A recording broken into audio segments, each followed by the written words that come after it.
오늘 이 시간에는 행복한 인생을 사는 비결, 행복한 인생을 사는 비결이라는 제목으로 하나님의 말씀을 전하도록 하겠습니다.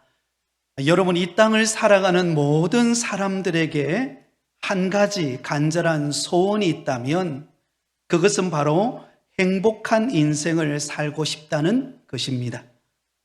여러분, 결코 불행한 인생을 살고 싶어 하는 사람은 아마 단 한 사람도 없을 것입니다. 그런데 여러분, 세상 사람들은 행복을 가져다 주는 선택 조건이 무엇이라고 생각합니까?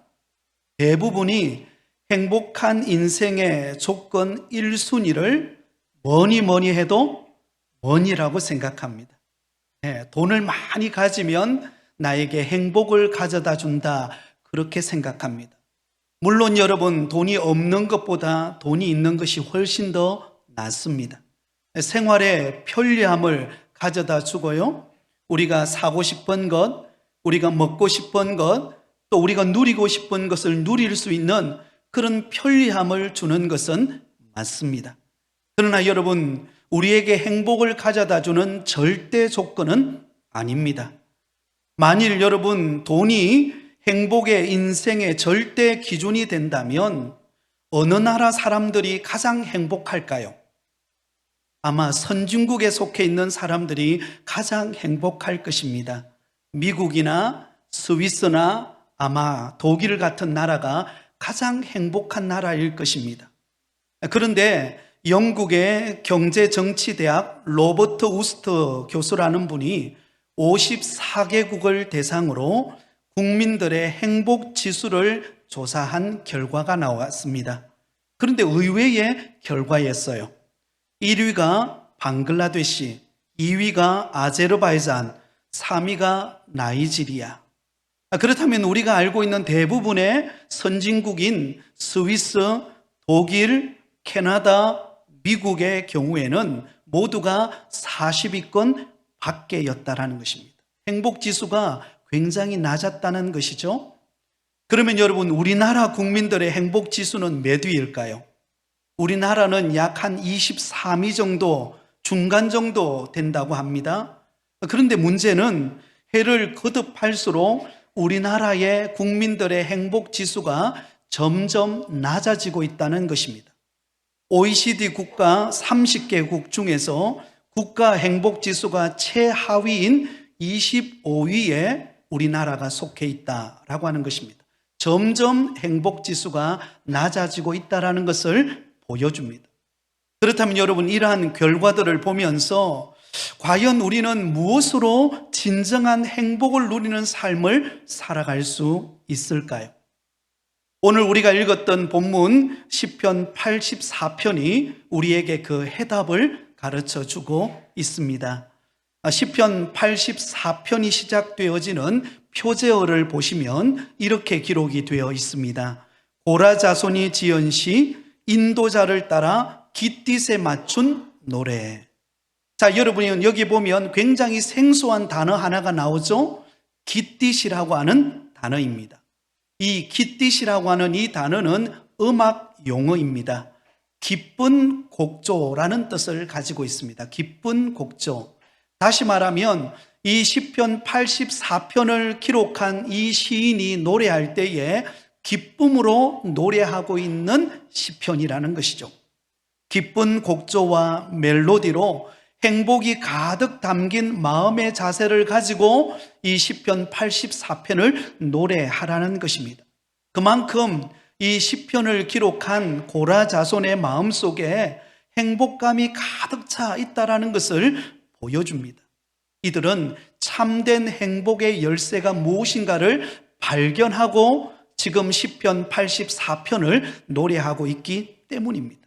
자, 그런 의미에서 오늘 본문 이 시편 84편을 통해서 우리가 인생을 살아가되 행복한 인생을 사는 비결이 무엇인가를 살펴보고 함께 은혜를 나누고자 합니다. 자, 그 첫 번째 행복한 인생을 사는 비결은 주의 집에 사는 자가 행복한 사람임을 말씀하고 있습니다. 주의 집에 사는 사람.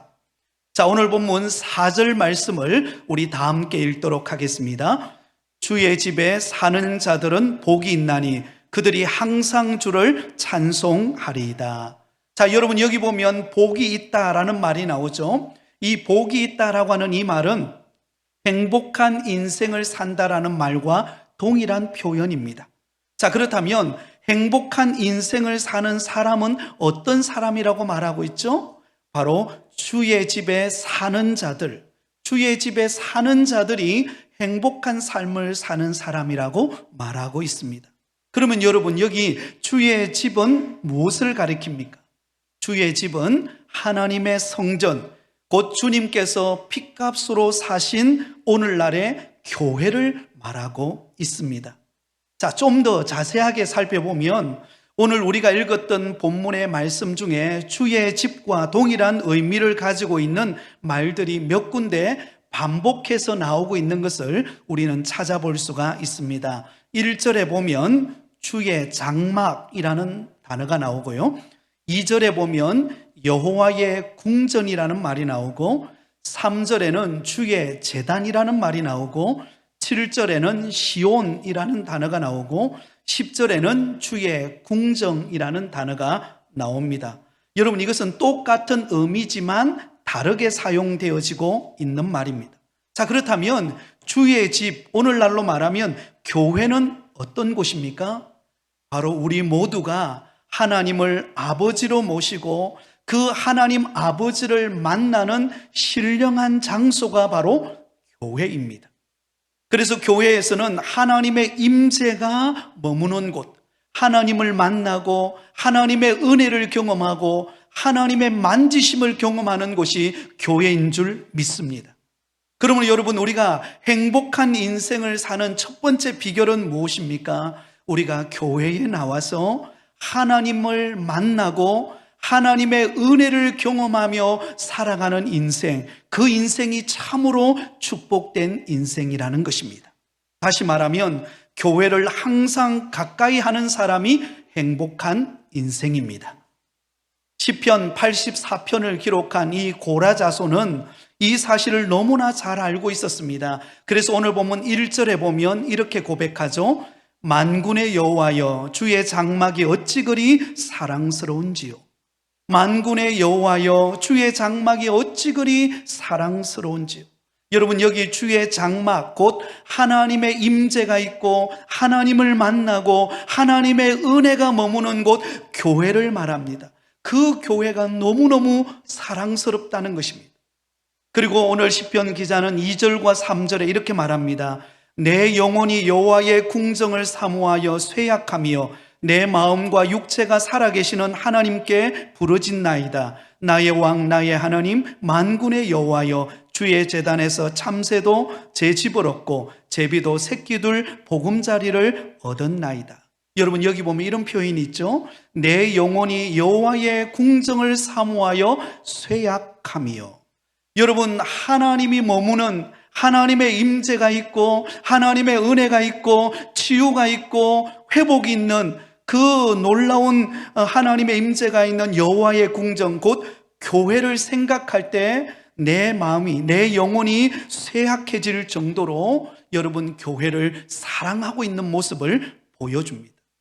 여러분 고라 자손이 이 시편 84편을 기록할 때 그 배경을 잠시 살펴보면 시편 42편과 시편 43편의 배경과 동일합니다. 여러분 이때의 상황이 어떠한 상황이었는가 하면 바로 시인이 성전을 떠나 있을 때 성전을 갈망하며 지은 시가 바로 시편 84편입니다.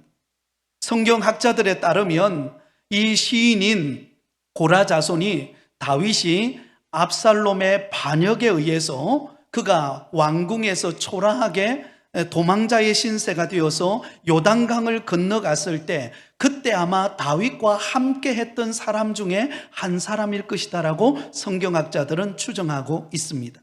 그러니까 고라 자손은 본래 여러분 성전에서 예배를 돕고 또 예배하는 성도들이 오면 옆에서 도와주고 협력하고 예배를 잘 드릴 수 있도록 도우는 예배위원들과 같은 사람들이었습니다.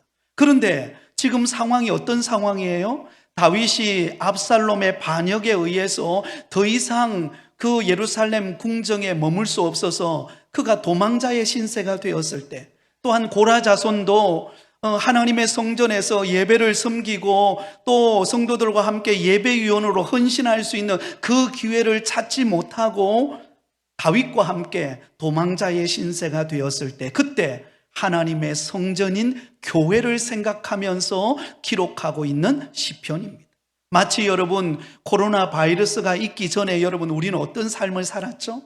교회 와도요, 얼마나 우리가 마음껏 교회 와서 하나님 앞에 마음껏 목청껏 찬양하고, 이렇게 여러분 지금 우리가 마스크를 쓰고 있을 거라고는 상상도 하지를 못했지 않습니까? 그리고는 마음껏 하나님을 예배하고 또 서로 악수하고 함께 예배가 끝나면 식사를 하고 또 서로 교제하면서 은혜를 나누던 그런 누림을 경험할 수 없는 상황과 비슷한 상황이었다는 거예요. 그래서 이 고라 자손은 그 하나님을 마음껏 섬기고 예배했던 그 성전을 생각하면서 어떤 마음이 드는 거예요? 그때 그 성전에서 하나님을 예배하고 하나님을 섬기는 그때가 얼마나 정말로 감격스럽고 얼마나 소중한 시간이었는가를 깨닫게 되었다는 것입니다. 심지어 여러분, 이 고라 자손은 누구를 부러워하나요? 바로 성전에 거하고 있는 참새와 제비들까지도 부러워하고 있습니다. 이렇게 말하죠. 주의 제단에서 참새도 제 집을 얻고 제비도 새끼들 보금자리를 얻었나이다. 여러분, 하나님의 성전에 지금 고라 자손은 지금 갈 수 없는 형편이지만, 그러나 그 성전에는 참새들과 제비들이 그곳에 집을 지어서 새끼들이 머물 만큼 그렇게 성전 안에서 마음껏 날아다니는 그 참새와 제비들을 보면서 너무나 부러운 거예요.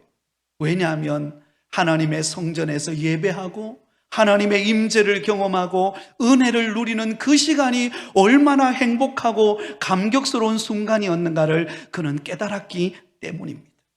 사랑하는 성도 여러분, 그러므로 여러분, 이런 은혜를 경험한 고라 자손이 하나님을 예배하러 교회당에 갈 때에 어떤 마음으로 갔을까요? 대충 예배 시간을 그냥 대충 예배 시간 보내고 그냥 습관적으로 돌아갔을까요? 전혀 그러지 않았을 것입니다. 맥 빠진 모습으로 기도하고 잡념에 사로잡혀 있다가 집으로 돌아가지 않았을 것입니다. 아마 그들은 성전을 생각하면서 찬양할 때 목소리를 높여서 하나님을 찬양하고 예배했을 것입니다. 그들은 성전에서 기도할 때에 간절히 부르짖으며 기도했을 것입니다. 그들은 집에서 성전으로 올 때 사모하는 마음을 안고 왔을 것이고, 성전에서 예배를 마치고 집으로 돌아갈 때에 또 다음 주에 예배 자리에 참여해서 하나님께 영광 돌릴 그날을 사모하며 손꼽아 기다리며 하루하루를, 힘겨운 하루하루를 이겨내며 살아갈 수가 있었을 것입니다. 이 고라 자손은 하나님을 예배하는 교회에 머무는 것, 교회에서 하나님의 임재를 경험하고 하나님을 예배하고 하나님과 함께 주님을 만났던 그 순간, 그 은혜가 얼마나 크고 놀라운 순간이었는가를 그는 기억하면서 하나님을 가까이 하고 하나님의 집에 와서 거하는 것이 참으로 행복한 인생임을 고백하고 있습니다. 저도 목회자지만 때로는 목회하는 과정 속에 때로는 지칠 때가 있고 때로는 어떤 상황 가운데 힘들어할 때가 있습니다. 그런데 그때마다 하나님께서 저에게 문득문득 떠오르게 하는 순간이 있습니다. 그때가 언제인가 하면 바로 제가 고등학교 1학년 때 예수님을 만나고 그리고 교회에 가던 그때를 늘 생각합니다. 한 번은 주일이었는데 교회에 가서 예배를 드리러 가는데 우리 어머님이 모심으로 가자는 거예요. 모심으로 가자는. 우리 어머니 참 눈치도 없죠. 주일날 예배 드리러 가야 되는데 모심으로 가자니. 그래서 하는 수 없이 우리 어머니가 굉장히 목소리가 크거든요. 한마디 하면 꼼짝을 못합니다. 그래서 마음속으로 기도하면서 하나님 오늘 주일이고 예배 드려야 되고 주일학교도 섬겨야 되고 교회 가서 찬양대도 섬기고 하나님 앞에 예배 드려야 되는데 이 모심으로 가야 되는지 어떡하냐요. 그러면서 모심으로 갑니다. 그리고 가서 모를 심는데 일부러 저희 어머니 곁에다가 모를 집어 던졌어요. 그래서 모를 집어 던지면 여러분 뭡니까? 흙탕물이 막 튀잖아요. 그래서 우리 어머니가 눈치를 좀 채는 것 같아요. 근데 여러분 교회당에 옛날에는요 30분 전에 교회 종을 쳤어요. 이 종 치는 게 참 은혜예요. 30분 전에 땡그랑 종을 치는데 마음속에는 빨리 지금 교회를 가야 되는데 그 사모하는 마음이고, 그리고 우리 어머니의 마음을 빨리 바꿔서 이 교회 갈 수 있도록 하나님 우리 어머니 마음을 바꾸어 달라고. 근데 그 종이 딱 30분 전에 종이 치는데요, 갑자기 우리 어머니가 모를 심다가 갑자기 뒤를 돌아보더니 저를 향하여 환한 미소로 모심으로 가자 할 때는 그렇게 투박하시더니 환한 미소를 지으면서 진아 너 교회 가야 되지 않니? 와, 그 말을 듣는데요, 그 말을 듣는데 뻘을 묻은 그 모습 그대로 집으로 달려오는데, 여러분 제가 발걸음이 굉장히 빠른데요, 날라왔는지 어떻게 갔는지 집에 갔어요. 집에 가서 흙탕물을 제거하고 그리고는 옷으로 갈아입고 교회로 달려가는데 교회당 문을 여는데 얼마나 감격스러운지. 교회당 문을 열고 교회 안으로 딱 들어갔는데 찬양을 하고 있는 거예요. 그 찬양이 얼마나 은혜스러운지 두 눈에 눈물이 흘러내리면서 정말 오늘 이렇게 하나님의 전에 와서 예배할 수 있는 것, 이게 얼마나 큰 은혜인지, 이게 얼마나 큰 축복인지, 이게 얼마나 행복한 순간인지 그때 경험했습니다. 할렐루야. 아마 여러분들에게도 그런 순간이 있었을 것입니다. 그래서 또는 목회하다가 때로는 지치고 낙심이 되고 그럴 때 그때 그 순간이 떠올라요. 그렇구나, 그때 그 뻘 묻은 그 모습으로 집으로 달려와서 뻘 묻은 그 몸을 씻고 옷으로 갈아입고 교회 가서 하나님 앞에 나와서 성전의 자리에 앉아서 예배드리는 그 순간이 얼마나 감격스러웠는가. 오늘 시편의 기자가 고백하고 있는 그 고백과 동일한 것입니다. 오늘 본문 10절에 보면 이렇게 말합니다. 주의 궁정에서 한 날이 다른 곳에서의 첫날보다 나은즉 악인의 장막에 사는 것보다 내 하나님의 성전 문지기로 있는 것이 좋사오니. 여러분, 하나님의 몸된 교회에 와서 하나님을 예배하고 하나님의 임재를 경험하고 하나님의 은혜를 경험하는 그 순간이 악인의 장막에 거하여서 화려하고 내 마음껏 누리고 내 마음껏 즐길 수 있는 그런 환경과 비교할 수 없을 만큼 하나님을 예배하는 주일 한 날이 내 인생의 최고의 순간이었다라는 것입니다. 할렐루야. 여러분, 이런 은혜를 경험하실 수 있기를 바랍니다. 그래서 누군가가 이런 말을 했습니다. 인생의 방황은 예수님을 만나면 끝이 나고 영적인 방황은 좋은 교회를 만나면 끝이 난다. 여러분, 오늘 우리 부곡교회에 와서 하나님을 예배하는 이곳이 하나님의 은혜가 임하는 자리이고 참된 행복을 회복하는 자리인 줄 믿으시기를 바랍니다. 여러분, 좋은 일이 있습니까? 그러면 교회로 와서 하나님께 마음껏 감사의 찬송을 올려드리시기 바랍니다. 여러분에게 슬픈 일이 찾아왔습니까? 그러면 교회로 와서 한없이 하나님 앞에 눈물 흘리면서 내 이 아파하는 마음을 주님 만져달라고 여러분 눈물 흘리시며 기도하시기 바랍니다. 하나님의 위로가 여러분에게 임할 것입니다. 육신의 아픔을 안고 주님 앞에 나오셨습니까? 하나님, 나의 연약함, 나의 질병을 치유해 주셔서 나로 하여금 다시금 회복하여 달라고 기도하며 나오시기를 바랍니다. 여러분, 교회는 우리의 안식처입니다. 교회는 우리의 피난처입니다. 교회는 어머니의 품과 같은 곳입니다. 그래서 여러분, 우리가 세상에 살면서 지칠 때, 때로는 낙심이 되고 내 힘으로 도저히 안 될 때, 그때 여러분 교회당에 올라와서 하나님 앞에 조용히 무릎을 꿇고 조용히 하나님 앞에 예배드리고 찬양하고 기도할 때 하나님의 한없는 위로와 평강이 여러분에게 임하게 될 것입니다. 찬송가 210장 시온성과 같은 교회라고 하는 찬양의 2절 가사가 이런 가사입니다. 생명샘이 솟아나와 모든 성도 마시니 언제든지 흘러넘쳐 부족함이 없도다. 이런 물이 흘러가니 목마를 자 누구냐. 주의 은혜 풍족하여 넘치고도 넘치도다. 여러분, 교회 오면 하나님이 우리에게 주시는 풍성한 영적인 풍성한 은혜를 우리 가운데 차고 넘치도록 채워주실 줄 믿습니다. 우리 같이 이 찬양을 같이 불러볼까요? 생명샘이 솟아나와 모든 성도 마시니 언제든지 흘러넘쳐 부족함이 없도다. 이런 물이 흘러가니 목마르자 누구랴. 주의 은혜 풍족하여 넘치고 또 넘친다. 할렐루야. 여러분, 교회 오면은요 넘치고도 넘쳐나요. 여러분, 이스라엘 사람들은 언제나 집을 선택할 때도 회당을 중심으로 집을 선택하고 언제나 회당 중심으로 모입니다. 그 회당은 교회를 말하죠. 오늘도 마찬가지입니다. 우리가 힘들고 지치고 낙심이 되고 여러 가지 인생의 무게가 짓누를 때 우리는 어디로 가야 될까요? 우리의 피난처인, 우리의 참된 위로가 있는 교회로 와서 하나님을 찬양하고 예배하고 하나님을 만날 때 그곳에 치유가 있고 회복이 있고 참된 행복이 있음을 믿으시기를 바랍니다. 두 번째로, 오늘 시편 기자가 말하는 행복한 인생을 사는 비결은 주께 힘을 얻는 자입니다. 한번 따라하겠습니다. 주께 힘을 얻는 자. 오늘 본문 5절은 이렇게 말합니다. 우리 5절을 같이 읽습니다. 주께 힘을 얻고 그 마음에 시온의 대로가 있는 자는 복이 있나이다. 여러분, 여기 보면 주께 힘을 얻고 라는 말이 나왔어요. 여러분, 행복한 인생을 사는 사람은 여러분 점점 쇠약해져 가는 자신과 또 쉽게 요동하는 환경의 힘을 믿는 사람이 아닙니다. 바로 나에게 힘을 주시고 나에게 용기를 주시고 내게 은혜를 베푸시는 하나님과 함께 살아가는 성도입니다.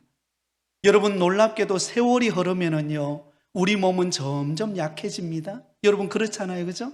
옛날에 젊을 때는, 여러분 청년 때는요 뭐 밤잠 자고 일어나도 끄떡없습니다. 근데 여러분, 세월이 지나고 여러분 시간이 지나면 어떻습니까? 점점 몸은 쇠약해져 가고 점점 약해져 가고 연약해져 가는 내 몸을 발견합니다.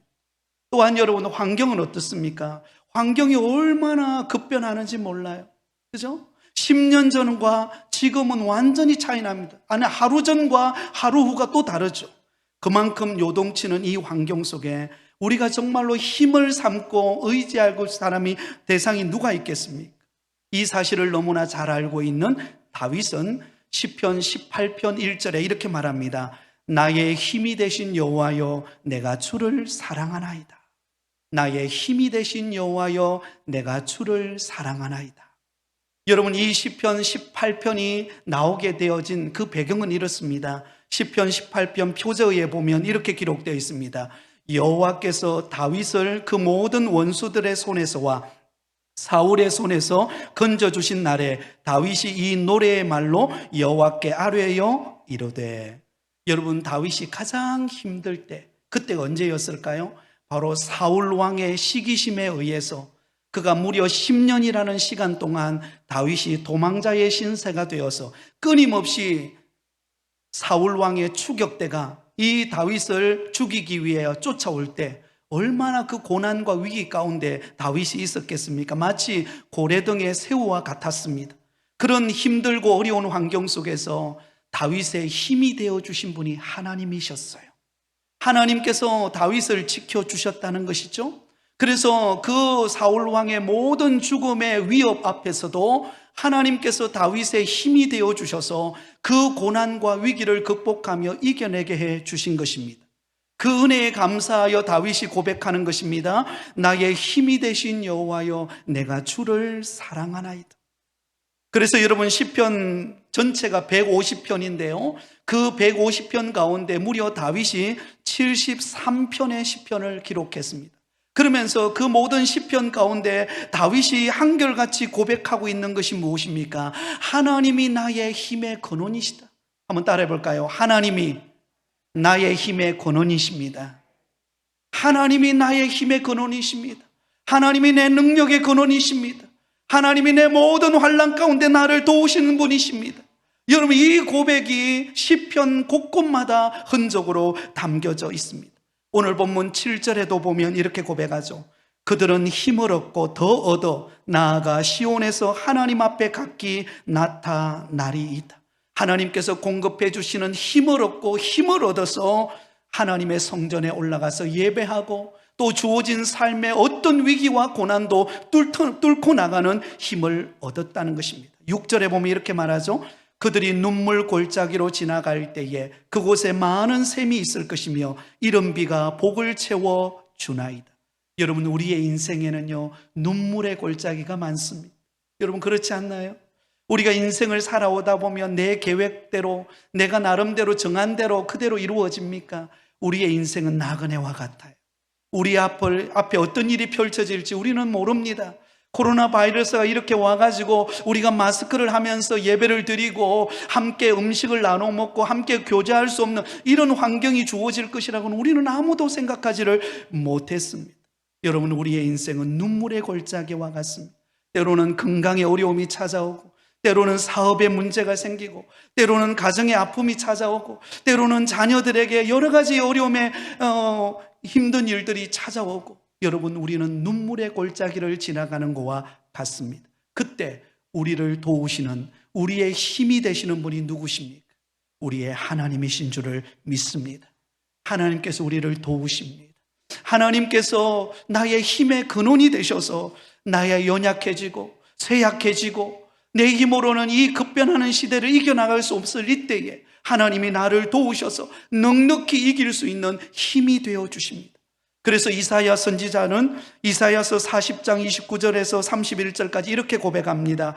피곤한 자에게는 능력을 주시며 무능한 자에게는 힘을 더하시나니 소년이라도 피곤하며 곤비하며 장정이라도 넘어지며 쓰러지되 오직 여호와를 앙망하는 자는 새 힘을 얻으리니 독수리가 날개치며 올라감 같을 것이요 다른 박질하여도 곤비하지 아니하겠고 걸어가도 피곤하지 아니하리로다.